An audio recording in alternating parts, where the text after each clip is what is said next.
চট্টগ্রামের চট্টলা এক্সপ্রেস ট্রেনের পাওয়ার কারে অগ্নিকাণ্ডে পুড়ে গেছে ইঞ্জিন ও দুইটি বগি।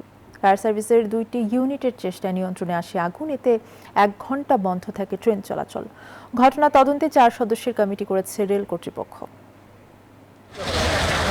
দাউ দাউ করে চলছে চলন্ত ট্রেন। জীবন বাঁচাতে হুড়োহুড়ি করে নামছেন যাত্রীরা। বৃহস্পতিবার সকালে চট্টগ্রামের ফৌজদারহাটের বিএমএ গেট এলাকায় ঢাকাগামী চট্টলা এক্সপ্রেস ট্রেনের পাওয়ার কার বা জেনারেটর রুমে লাগা আগুনের ভয়াবহতার দৃশ্য এটি।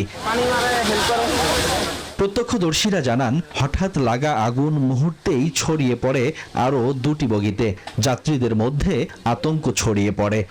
Bashundhara public school and college 2026 শিক্ষাবর্ষে ভর্তি চলছে।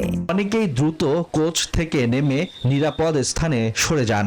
কোনো মানুষের কোনো যাত্রীর ক্ষয়ক্ষতি হয়নি। এখানে পার্শ্ববর্তী মানুষরা আমাদেরকে হেল্প করছে। ইঞ্জিনের সামনের অংশ থেকে ধোঁয়া ও আগুনের শিখা দেখা গেলে আশপাশের লোকজন দ্রুত এগিয়ে এসে পরিস্থিতি নিয়ন্ত্রণে সহায়তা করে। পরে 1 ঘন্টার চেষ্টায় আগুন নিয়ন্ত্রণে আনে ফায়ার সার্ভিস। আমাদের পাশে বিএম আছে, বিএমের ওরা খুব সহযোগিতা করছে, আমাদেরকে পানি দিছে। ফায়ার সার্ভিস বলছে, ইঞ্জিনের যান্ত্রিক ত্রুটি থেকেই এই অগ্নিকাণ্ডের সূত্রপাত হতে পারে। তবে বিষয়টি নিশ্চিত করতে 4 সদস্যের তদন্ত কমিটি গঠন করেছে রেল কর্তৃপক্ষ। দ্রুত সহিত এখানে আসা দেখে 2টা বগি আগুনে জ্বলছে। আমরা তাৎক্ষণিক 2টা ইউনিট কাজ করে আগুন মোটামুটি আমরা নিয়ন্ত্রণে। আর আমরা একটা কমিটি করছি, কমিটি দেখবে, ফায়ার সার্ভিসের লোকজন আছে, প্রকৃত কারণটা খুঁজে বের করবে।